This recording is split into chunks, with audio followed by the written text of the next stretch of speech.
محمد وعلى آل محمد كما صليت على إبراهيم وعلى آل إبراهيم إنك حميد مجيد اللهم بارك على محمد وعلى آل محمد كما باركت على إبراهيم وعلى آل إبراهيم إنك حميد مجيد رب زدني علما رب اشرح لي صدري ويسر لي أمري واحلل عقدة من لساني يفقهوا قولي۔ سورہ حج ہے اور آیت نمبر ہے 48 کے بعد 49۔ ارشاد باری تعالیٰ ہے قل یا ایہا الناس، فرما دیجئے اے لوگو، انما انا لکم نذیر مبین، میں تو صرف تمہیں صاف ڈرانے والا ہوں۔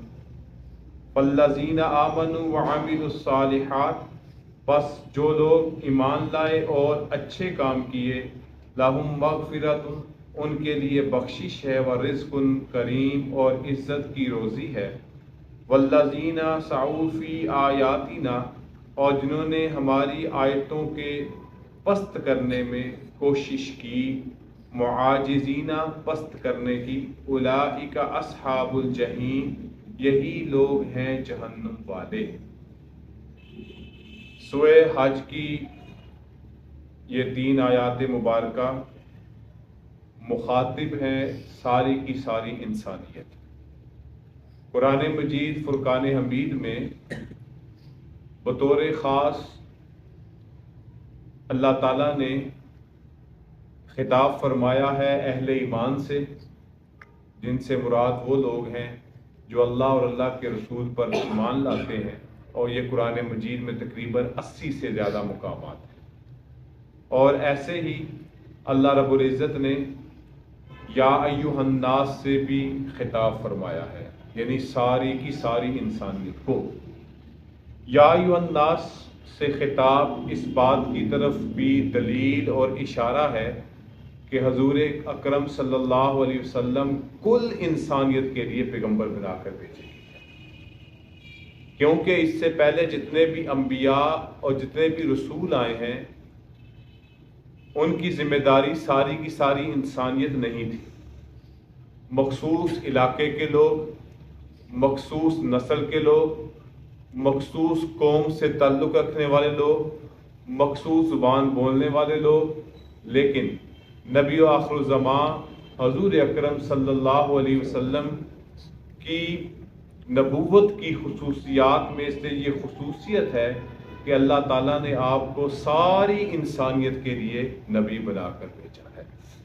آپ کسی مخصوص علاقے کے نبی نہیں، مخصوص قوم کے نبی نہیں، مخصوص علاقے کے نبی نہیں، مخصوص نسل کے نبی نہیں، آپ صلی اللہ علیہ وسلم کی ذات اقدس ساری انسانیت کے لیے نبی۔ جیسے کہ اللہ رب العزت نے فرمایا الحمدللہ رب العالمین، تمام تعریفیں اللہ کے لیے جو رب ہے تمام جہانوں کا۔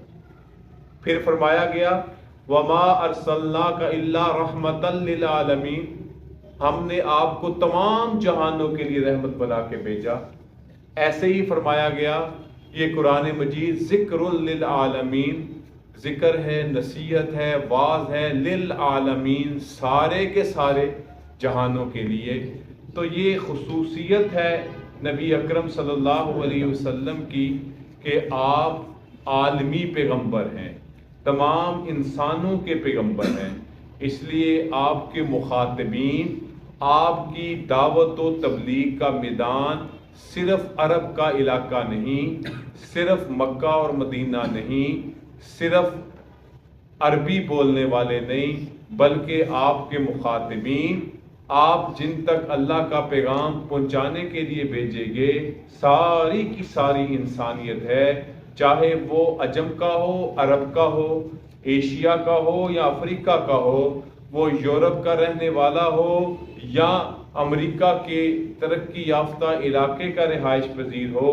یا ایہا الناس اس بات کی طرف اشارہ ہے کہ آپ ساری انسانیت کے لیے ہدایت لے کے آئے، ساری انسانیت کے لیے آپ کو پیغمبر، نبی اور رسول بنا کر